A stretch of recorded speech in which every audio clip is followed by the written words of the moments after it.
Hey, how's it going, everybody? Welcome back to another edition of the Ad Podcast. We've got Anthony Romano, the CEO of Laughlin Constable, in the house. Anthony, thanks for coming on, man. It's great to be here.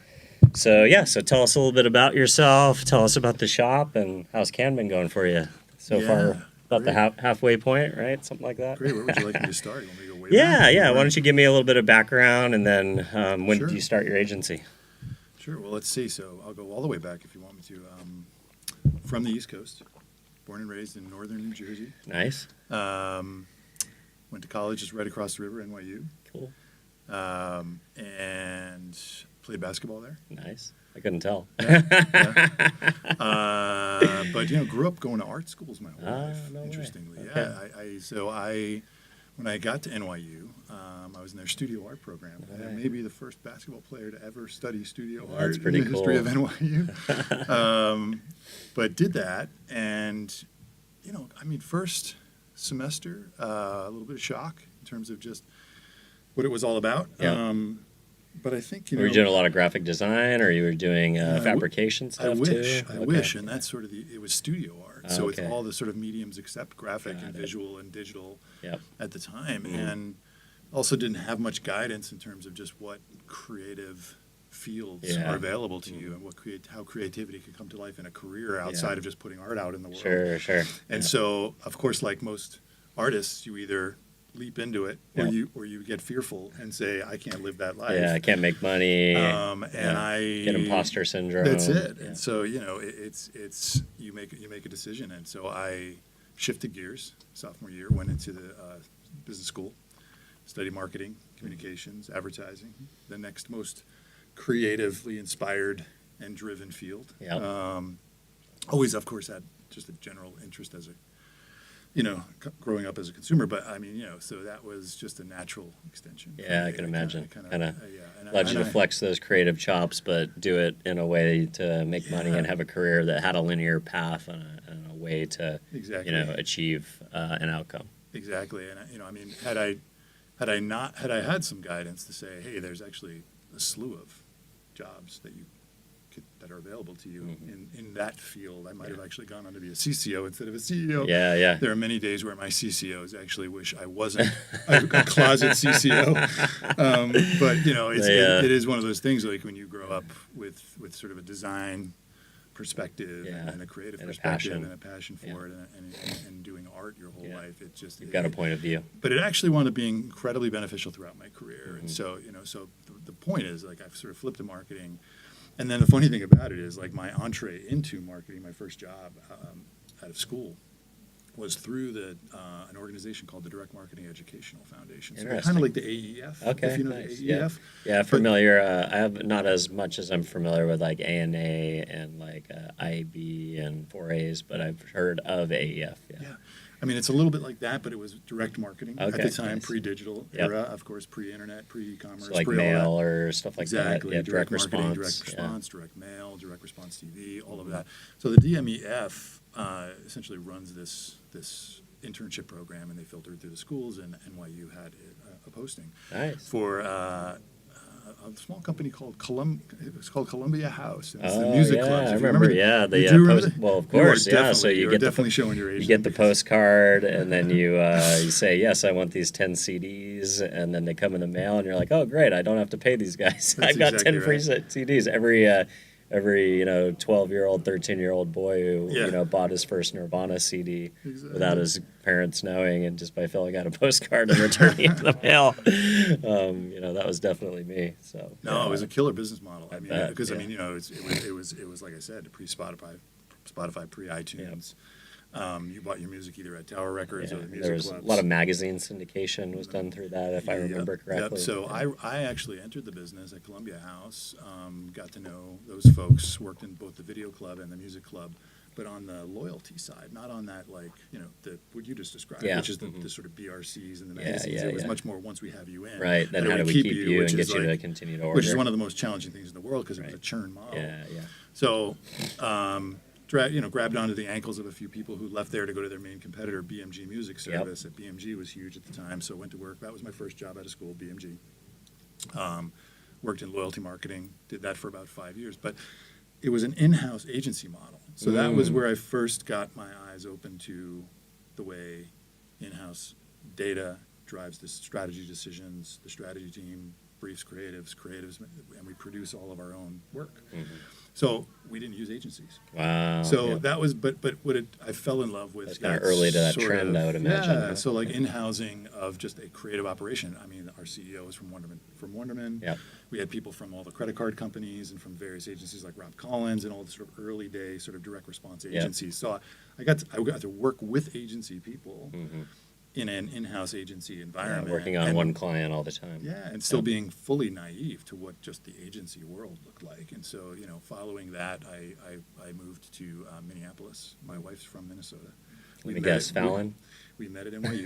No, close. But if you I would give you 3 guesses and you'll definitely get it right. Carmichael Lynch. There we go. Nice. Yeah. So my wife and I met at NYU actually, and she did her master's there, and then we moved to Minneapolis, which is where her family was at. We were living in New York and so forth, and wanted a better cost of living. Sure. So went to work at Carmichael Lynch, and got to work on just absolutely dream brands. Worked on the Porsche brand, worked on the Harley Davidson brand simultaneously for what went on for about 5.5, almost 6 years. That's pretty fun. And that was really where I sort of, because you have to remember, this is still pre-98, pre-internet. Yeah, totally. And so I helped sort of build what was called the relationship marketing interactive practice. Yep. Because of my data-driven creativity background, they were building that piece of the business up inside the agency and helped sort of win the Porsche business, and we did a lot of that work. We also worked with Volvo, so we had heavy automotive. Yeah, sounds like it. Which was just an absolute blast. I could only imagine. And but more importantly, I kind of learned the fundamentals of the agency business at that shop. Just how to do proper storytelling, build proper decks, give creative feedback, work with strategists, work with creatives. Like, you're taught all the right ways to do it, and it's a bit of a shame that what I experienced then just doesn't seem to be happening to the same degree Interesting. today. What do you think? What do you see in the industry at large? Kind of the lack of, disciplinary rotation or interdepartmental training and understanding. Like, what do you think is lost in kind of the current models? Is it too much fragmentation, too much speed of trying to get things out and program for 10,000 channels and 10 different ways to get marketing out to consumers? What do you think it is that lacks kind of some of that formative, opportunity for an agency person to kind of learn by interacting with all the different divisionary groups? I think you nailed it Yeah. on the speed thing, Yep. because I think that there, the amount, even at senior levels, Yep. the people who are doing the mentoring, the amount of hands-on work that's flowing through and the speed at which we have to deliver it and the amount of content we have to generate for our clients. Like, I think, the pace did seem to be still a stressful business. No doubt about it. Of course. I mean, but the pace was extremely different. Yeah, And yeah. I think, and that doesn't mean it was a slow, sort of lazy pace. Yeah. It just meant it was a more reasonable, respectful pace. Yeah, well, it just And I think it moved at the speed of communication, right? Right. When you had to That's right. call somebody or send a fax or send a UPS or Page them on the system throughout Yeah, the exactly. office, which is, we had pagers. you didn't take it home, so exactly. to speak. I mean, you might have done late nights and all nighters when you had to get things out, but it was Exactly. I'm a I big think that has a lot to do with it. And I do think that in some of the larger agency organizations, like, training is one of the first things to unfortunately get cut. And it Yeah. just sort of, and a lot of the reasons is they're just like, well, that's up to you yeah, as a manager. sink or swim. Yeah, Yeah. The sort of horizontal education and training systems are kind of getting killed, and then they're basically just saying, hey, you need to create your own vertical education training system. Yeah. It's up to you. You're the mentor, you're the boss, you're the manager, and then they have no time for it. So Yeah. I think what killed it is the horizontal training programs that most agencies invested in don't invest anymore. Yeah, And that's so, too bad. And then, of course, you have hybrid and remote work, and then it's impossible to mentor and train anybody in a hybrid work Yeah. environment, in my opinion. Are you guys back to all in office? 3 days. 3 days, Three nice. days. 3 days. Yeah. So so after Carmichael, I sort of then kind of pretty much committed to the agency business. Nice. Loved it. Loved the vibe of it. And went to a couple other agencies. I moved back to New York. So then, basically, for the next 15 years, I was in the New York agency market. Nice. So I was back in that whole thing and worked for agencies like Publicis and Saatchi. I was running Publicis Modem in New York alongside a couple of partners, and we were part of obviously Publicis the network, Group and Publicis New York. But Saatchi didn't have a really deep digital capability, and Modem is essentially the digital arm of it. And so what we wound up doing is kind of essentially just inserting ourselves, and they kind of ingested us as their digital arm. And so we partnered with Saatchi quite a bit. So kind of did that whole, and Publicis New York. And so I did that whole sort of Publicis thing for a few years, which was interesting. So now I'd been at IPG, I'd been at Publicis. And it was, look, I mean, it was great. But I was running some of the biggest accounts like Citibank and General Mills and various others, and so kind of after Publicis, it was one of those things where I was kind of getting a little itchy about, should I try something different? Yeah, entrepreneurship starting to Should scratch I, at your door. Yeah, kind of. I think every young, because remember I'm still relatively young. I've got young, but I think every young agency person goes through that where they're like, I want to be the client. Yeah.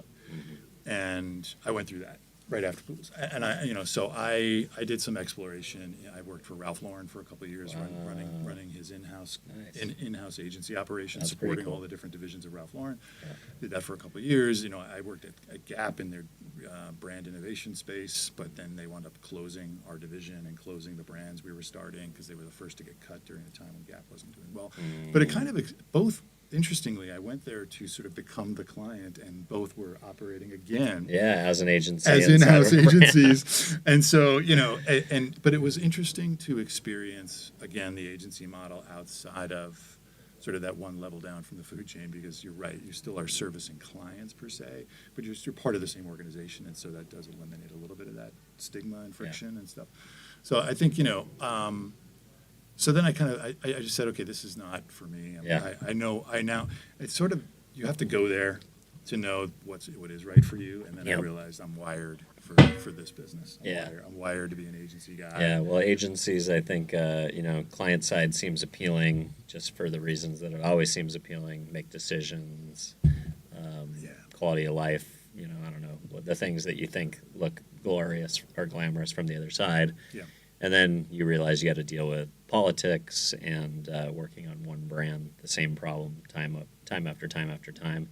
And I think what's always been exciting to me about the agency business is every day you wake up and there are new challenges to solve because you're in new pitches, work cycling in, work cycling out. You're not doing the same thing over and over and over. Maybe you're on an account or a vertical or something like that and you get some degree of specialization, but there always feels like there's new things, new problems to solve, new people to talk to. 100%. Yeah, and bringing outside perspectives into the different verticals and different corporations. Totally, and exactly right. I think, and then I did actually do a stint, which is interesting because it was another bent to me, just sort of rounding out this kind of zigzag of a bit of a career, and that was when I was actually at Saatchi and Publicis. I ran into a guy by the name of David Shing, who you may know. Who makes his way. The prophet of AOL. Yeah, that's right. Yeah. So he came into Saatchi, and he was doing quite a bit of work with us, just strategy consulting work and helping us with General Mills and some of the other brands. Fell in love with what he was trying to do over at AOL because Tim Armstrong had just gotten there. They had big investments in content, not just ad tech. They were kind of really pushing that whole model. They were competing against all the other platforms. But he wanted to kind of do something like Google was doing, which is build a little bit more of a sort of creative and content practice. Tim did, and they hired an agency relations head to sort of do that as well. Saw the work he was doing with us, and I just said, this seems really interesting, and I've never been in the media space. Let me give it a whirl. Yeah. Again, that kind of like spirit of just like explore and kind of just experiment and see what I could do. And it was amazing because it did sort of round out my depth of knowledge of media. Yeah, you spent time client, agency, big and small, direct response, kind of brand. Exactly. And some time with publishers. Yeah. Exactly. And then when you're on the ad tech side, you just get exposed to both the ad tech world, the content world, programmatic, advertising, and just the value of that and how it, it's how it matches up to creativity and things like that. So that was my divergence. And the interesting thing is that was an amazing stepping stone for me because I got exposed to my friends at RGA. And so, nice. Like Barry and the crew. Yeah, Barry and the crew and Nick Law and Bob Greenberg and just some others. And they were really close with Shingy and Tim Armstrong and just understanding all the things that AOL's doing. And so I think they were huge fans. And I think it was in Cannes that I actually met those guys. That's cool. This must have been back in 2013-ish. And that's when I met those guys. And so this is during, pre when RGA really had its 3 biggest growth years. So I was really fortunate. I went to RGA. Pre-Publicis acquisition? No, not IPG. Oh, that's right, IPG. Yeah, but it was IPG already owned them, Okay, and got over there and joined them as like a managing director of New York was basically closing in on like 700-800 people. So New York was gigantic. I remember going to that office; it was massive. And I was in the Hell's Kitchen office first, Okay. the one that was the Bauhaus Yeah. behind the gates. I don't know if you remember that one. I don't know if I saw. Yeah, That was the one that I went to. Felt more. I don't remember the neighborhood, but it felt more corporate. More corporate than I would have expected, but very cool. Yeah, no, it was at Hudson Yards. Mm-hmm. And so in Hudson Yards, I was fortunate to be in the original, the Hell's Kitchen one because it was just an incredible environment I and can vibe imagine. over there. So a lot of people, they needed to kind of segment the office into what essentially were like 5 different agencies that were run by a different managing director. You have your own leadership team, you have your own HR, you have your own creative teams, and you have your own portfolio of clients. And you literally run like a little mini agency within the agency. And we did that just to sort of make, just the portfolios more, easy to manage, but also just to have the focus, right? And so I managed one of those agencies, within the agency. And then eventually the guy who ran, it was a chief client officer, left, and I wound up taking over as head of client services of the U.S. So we have 7 offices in the U.S. I was now running client services for RGA, reporting directly to Bob. And that was incredible because, I still had a chance to sort of run a P&L of certain businesses and by the same token, figure out how to kind of, as every capability at RGA was, how do we become that for the digital age or for the digital transformation? Yeah, exactly. So it was like, what is the account team of the intelligence age and the digital age? And so it was an incredible brief. And, so I stayed there for almost 4 years, and it was a great run. I would have stayed there for a lot longer. But I got my first CEO brief. Nice. And that was the first, and I think while at RGA, I was incredibly fortunate to be there during their 3 biggest growth years of the history of the company. And it was between 14 and 17. We won Agency of the Year in 15 here in Cannes and at Ad Age. And so it was just like an incredible time. We moved into that new office, the most connected office on the planet, as Bob liked to call it. And then, so it was just an incredible time to be there and just in the business. And that was very attractive to a lot of agencies on the outside. And so BBH came calling to run their New York office. Storied creative agency, very different than RGA. But like everyone in the industry, they want some of that mojo. They want some of that secret sauce. Yeah, and so, so I got my first CEO brief, and it was a transformation brief, and it sounded amazing. And, so I took the leap from what was essentially, other than Carmichael, my favorite job that I'd ever had. Went over there, was CEO of BBH New York for a while, and that was fun but you're back in the Publicis zone again.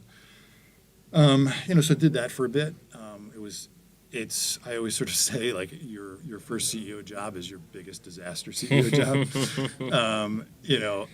And it's, you have to flex totally new muscles. Like your metric of success, well, the thing that made you successful up to that point in your career is not the same thing that's going to make you successful in your CEO job. Interesting. And you kind of have to, and you realize that. You're like, wow, all the things I did to be amazing account guy. Yeah. And marketer. New skill set, new. It's a completely different thing. And so it's why most first-time CEOs sort of struggle and stumble and eventually find their footing after your second or third president or CEO job. And I like to say that so that was a great experience. But if I look back on it compared to the CEO I am today, it's a dramatic difference. And it's not, that's not a chest beating thing. That's just the nature of growth and learning and figuring shit out. And I think, so it's kind of like, so I went to after BBH, I went to Wunderman Thompson. Yep. So now I've been IPG twice, Publicis twice, yeah. And now I went off to WPP, and I was president of the Central Region for Warner Thompson for Nice. a bit. And then, so long story short, that you know, I'm at Laughlin Constable now after many, many years in either in-house or holding co's. Yep. It's my first independent agency. Nice. And it's just liberating and fantastic. My partners are John and Pat Laughlin, so they're sons of the founder, Steve Laughlin. He Wow. founded the agency 50 years ago. Wow. So So we are very- celebrating our 50th anniversary this year.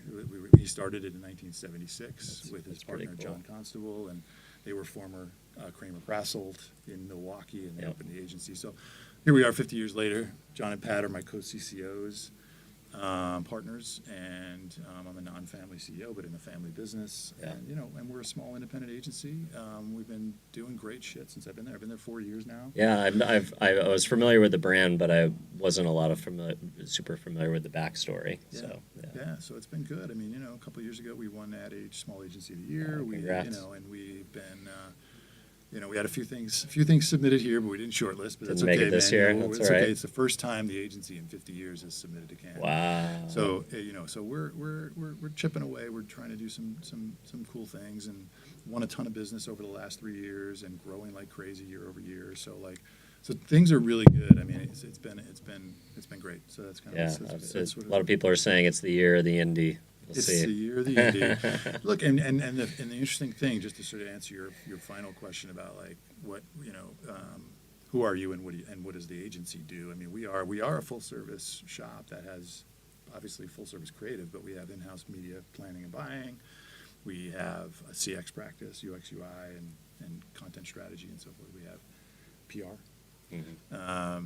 And we have an in-house production studio called Hive. So we have a content studio that's full service content studio.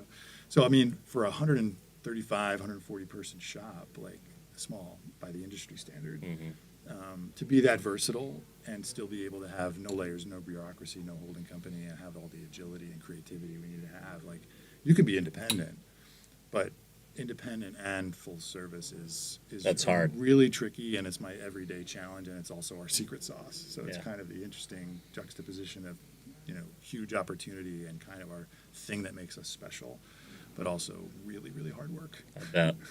So how's your can been? What's on the agenda this week? So yeah, for Cannes, you know, we came in with I'm doing a panel. My partner did a panel. We came in with a few things in mind. One is it sort of felt like there was a bit of a groundswell of the indies organizing for the first time in a really legitimate way. So I wanted to kind of feel that energy and connect with that. And indie at large being organized. Yeah. So there's some kind of cohort building, Yeah. if you will. Yeah, and we sort of sniffed that out pretty early. As you know, everything for Cannes starts super early. Yeah. So like independent. Yeah, I was agency- getting emails before possible. Yeah, yeah, exactly. And like Independent Agency News, which is a new consortium of publishing and digital platform, but it's got about 500 independent agencies in it already that are just part of this kind of like community. It's membership based. Yeah.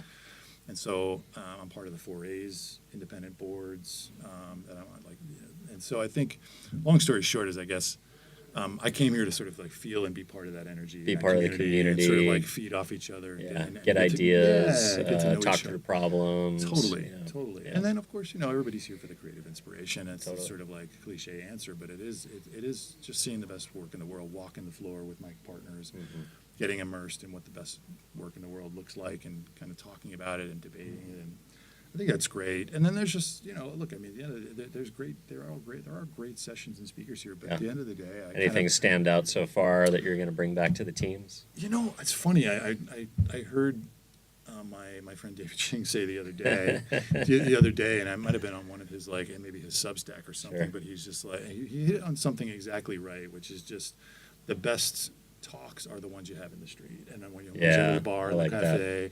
Well, it's because the ones where people can be candid and real. You know, Yeah. I attend a lot of conferences, and I go to a lot of talks, and I'm always doing email, kind of listening out of one ear, and then I would say maybe 5 to 10% of the time I hear something, I'm like, all right, I'm going to shut my laptop down. Yeah. You know, the one that comes to mind this year, probably the best talk I heard was Zach, who's the original. I forget his last name, but he's the first marketer at OpenAI, basically. Yeah. And talking about bringing this technology to the world for the first time as a marketer.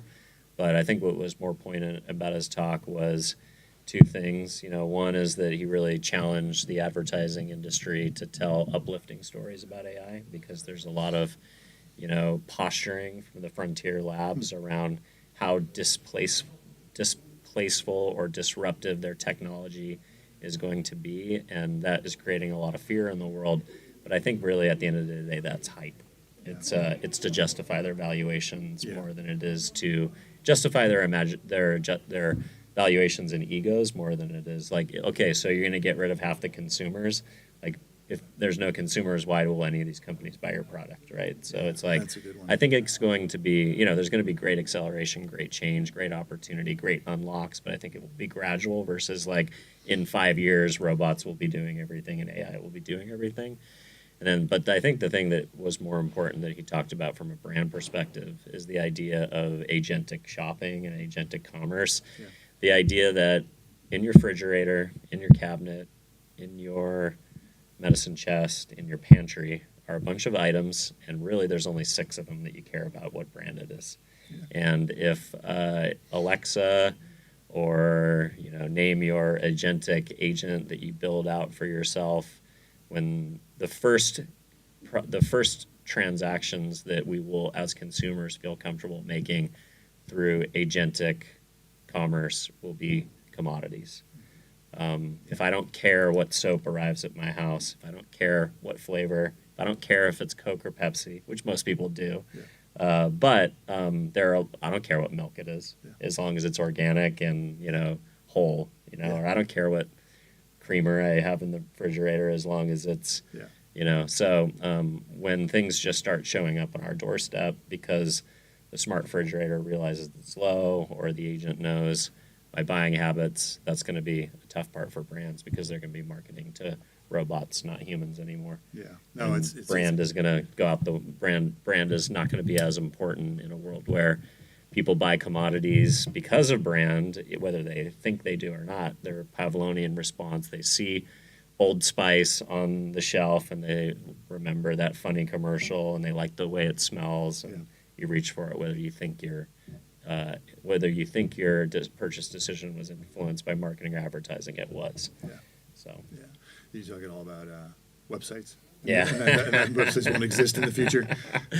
That's sort of the big. I don't know. That's a big one too, right? Yeah, like the idea that we'll just interface with these chatbots only. I don't see that either, though, because, well, I don't know. I mean, I'm definitely going to spend. I'm going to spend time on YouTube. I'm going to spend time on LinkedIn. I think publishing's a tough space, but I think I interviewed the chief revenue officer of Condé Nast. I sat next to probably a millennial Gen Z gal. I couldn't quite tell. She was reading a magazine on the plane.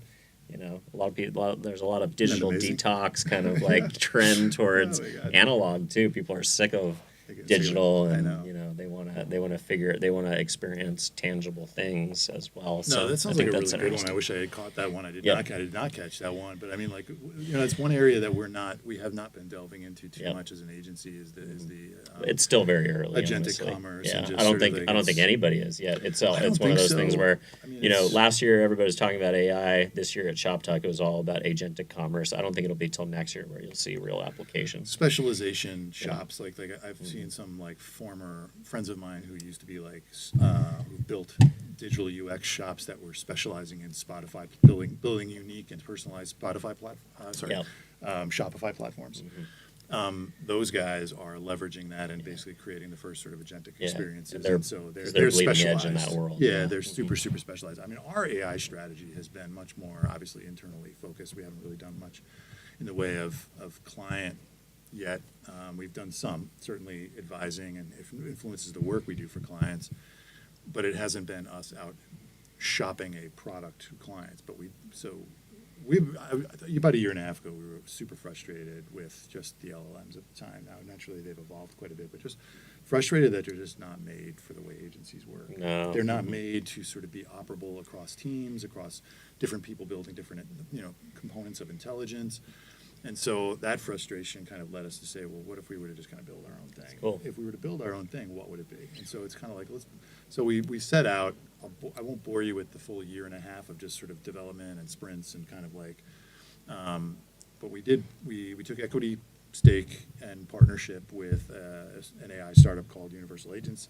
7 guys who just had an amazing idea, needed an agency to incubate with because they wanted real world. They wanted to create essentially a platform that would be for small independent agencies Wow. to sort of fight up against. I know him very well. We're friends. We go back to the BBH days. And so he was looking for an agency. I was looking for a tech partner. Perfect. Marriage made in heaven. So cool. So we signed them up, and we've been basically going through like alpha and beta and prototyping and kind of building of this product. Essentially, it's an operating system, agentic operating system layer that sits on top of Claude, and all the things that we crave doing, which is building intelligence frameworks, analysis, whatever we do to build intelligence to solve a problem, containing that intelligence in this thing we call living blocks, but then being able to actually library that, combine it with someone else's living block, create composite living blocks, and then ultimately the result of composite living blocks is a smarter outcome of some kind, a brand strategy, a media strategy, a reaction to a creative idea.